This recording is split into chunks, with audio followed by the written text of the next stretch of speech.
You want all of the laws of the universe to be uprooted because you're stubbornly hung up in the lackful vibration?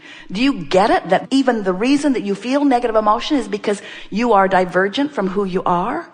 When you come into alignment with you and your vortex, with your larger becoming, you begin to radiate the one signal that is emanating there. And when you get your signal, and that's what these workshops are about, when you train the vibration of your human being into vibrational alignment with who you really are, you become a signal of influence, because you become a signal not separated.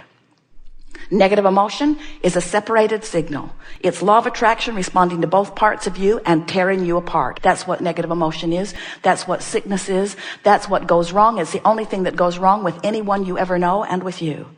But when you train yourself to become a vibrational match to who you really are, when thought by thought and experience by experience, you train yourself into the loving, worthy, expectant of good things being that you are from your eternal source perspective, then life in this moment transforms. So we call this gathering the art of allowing. It's understanding law of attraction's relationship with the two vibrational aspects of you. Law of attraction is responding to all things. It's like a giant magnifying glass laid across everything. Law of attraction says that which is of the same vibrational essence is drawn. That which is likened to itself is drawn. And you know from your experience with your physicality, you cannot set your radio dial on 6:30 a.m. and hear what's being broadcast on 98.7 FM. The frequencies have to match up. And you can't set your radio dial on, I don't have enough, I've never had enough, I've never had enough, I've never had enough, I've never had enough. That rich bugger over there's got too much, that one's got too much. Probably deals drugs, probably deals drugs, probably deals drugs. You cannot set your radio dial on the absence of what you want and be a vibrational match to the presence of it. Every particle of the universe has within it that which is wanted and lack of it. And your emotions will tell you which way you are in this moment pointing. Your guidance system doesn't tell you your vibrational relationship with anybody else. It doesn't tell you your vibrational relationship with your mother, with your neighbor, with your peer group, with your economy, with your government. Your emotions tell you your vibrational relationship with the expanded, new and improved version of you. So the question that this workshop wants to ask and answer is, when life has caused you to become, are you going? And the answer to that is, oh yes, you're going. So then the next question is, but are you going willingly? If you're reaching for things that feel good, you're going willingly. If you're not, then you're holding yourself in discord. You see, you can't not go. When life causes you to become something, this larger part of you has gone. And the emptiness you so often feel is because you're holding to an idea or a belief that doesn't wholly let you go. Someone's convinced you that there isn't enough of something. And even though you want there to be and you've asked for it, and the source within you is living it vibrationally and queuing it up so that you can have all of the physical trappings and ramifications and freedom of what you're asking for, as you keep looking for the evidence of the absence of it, you hold yourself in discord to your own dreams and goals and wants and desires and preferences, and that's what negative emotion is. Some say, well, isn't negative emotion a sign from God that this thing that I want is bad for me? In other words, I felt pretty good before I knew I wanted that. And now I know I want it, I'm miserable. So isn't that God telling me I shouldn't want it? And we say, no, that's your visceral evidence that you've expanded and you're not going. That's your evidence that you've become something and you're not letting yourself go. And that's why all emotions that you describe as negative emotions feel like emptiness. They're not really empty, but it certainly is you pinching yourself off from the expanded version that life has caused you to become. So, the art of allowing is figuring out how to manage your gap. The art of allowing is recognizing who you are, recognizing who you've become, putting your ear to the ground and feeling what you're feeling so that in every moment you can feel whether the thought that you're thinking in this moment is moving you toward or away from who you really are. Toward or away from. Those are the only two choices you have. You can feel a little better or a little worse. You can poison the well and make yourself and others feel worse, or you can clarify the water.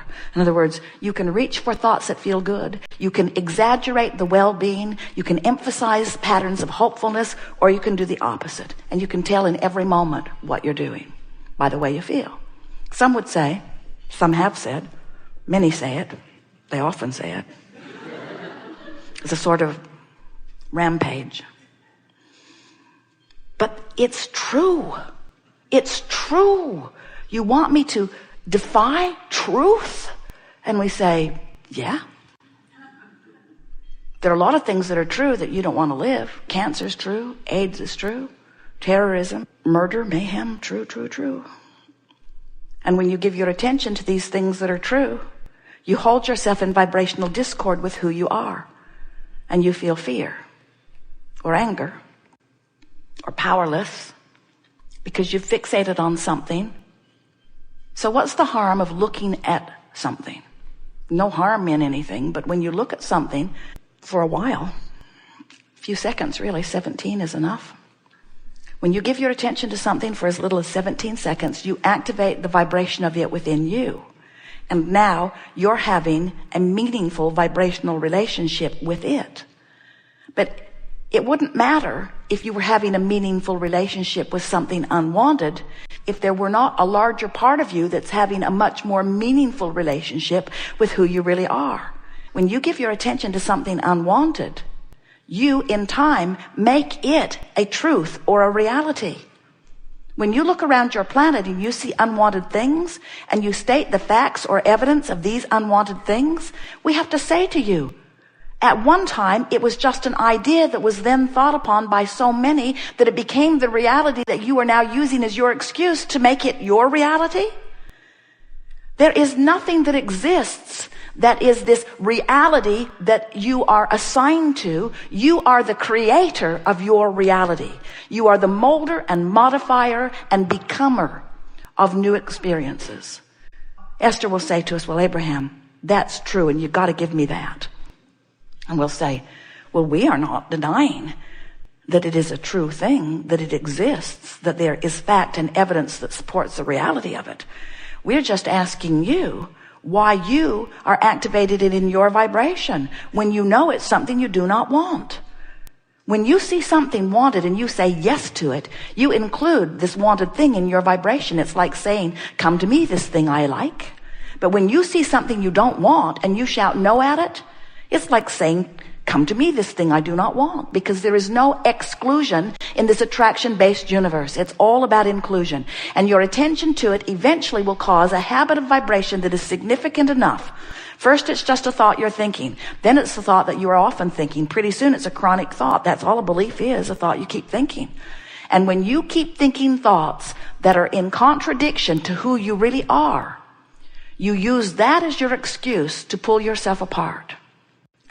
Here's the last thing we're going to say to you about that, and then we'll open it to anything you want to talk about.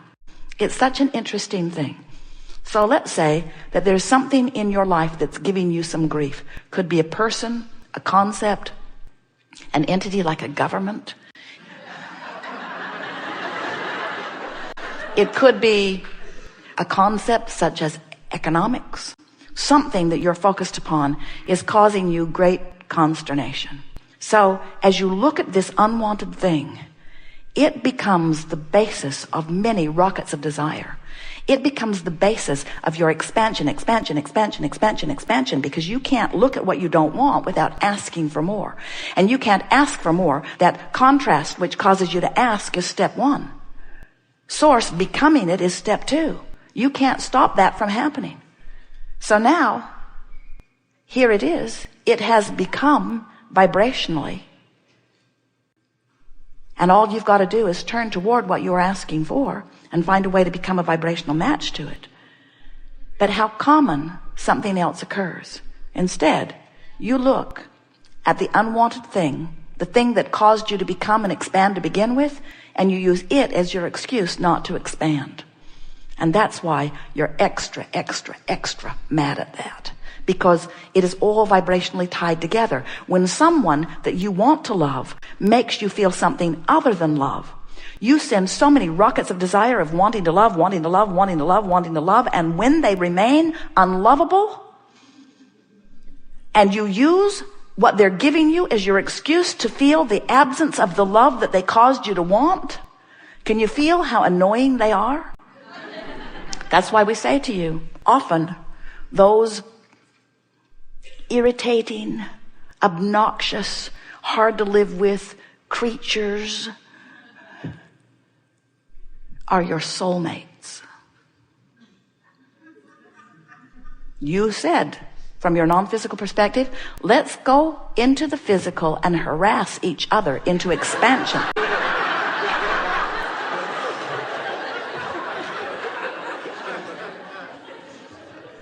Which is the same thing as saying, let's go forth and be different enough. You didn't say, let's go forth and be so identical to one another that when we look at each other, we'll just feel good. Not one of you said, I'll go into the physical, but before I get there, clean everything up so that when I get there, all I have to do is observe the good stuff, because there's no expansion in that. You wanted variety in order to cause you individually to ask for what you are wanting. And where it goes wrong for humans is that after you receive the gift of expansion from your contrasting experiences, then you think you need them to behave exactly as you need them to behave so that you can feel better. You see how it goes wrong? You say, oh, you've given me the gift of expansion, but I don't want to take the gift of expansion. I'd rather just observe you as you are. So you do all the work. You be exactly as I need you to be so that I can feel good. How's it working out? Even your children who adore you in some ways cannot bring themselves to pleasing you only, because they are hardwired to know they've come forth to find their own selfish interests and to satisfy them. And when you as an individual discover that no one else is here to please you, but that they are here to help you in your expansion, and that it's your job and your job alone to line up with the expanded version of you, then you begin to say to all others, friend, lover, child of mine, parent of mine, stranger of mine, I hold you not responsible for my joy, but thanks for the expansion. The joy is my job. Alignment is my job. Not your job to line up with my inner being. My job to line up with my inner being. Your job to line up with yours. So your marriage vows say something like, I like you pretty good. Let's see how it goes. Your marriage vows say something like, I promise you that I will not hold you responsible for the way I feel. And I will allow this delicious relationship that we are embarking upon to be the basis of my personal expansion. And I promise you, I'll take that expansion seriously, and I will do everything in my power to keep myself in tune with who life causes me to become. And I realize that you're going to be a big catalyst in my becoming, but I am never going to ask you to modify your behavior in one way, not even one little way. The expansion that you help me to accomplish and my alignment with it is completely my responsibility. I take it seriously. And so I give you these words in these marriage vows or friendship vows or business partner vows. My vow to you, to each and every one of you, is I will be happy. I will be happy. My happiness is my job, not your job. My happiness is my job, my job, my job, my job. Oh, feel the freedom that will come to you when you say that and mean that. It's my job to be happy. The only place you will ever find the freedom that you must find to be joyful is understanding that you've created a vortex of vibrational expansion, and that when you move in the direction of it, you feel wonderful, and when you don't, period. And what everybody else is doing is their vibrational relationship with who they have become.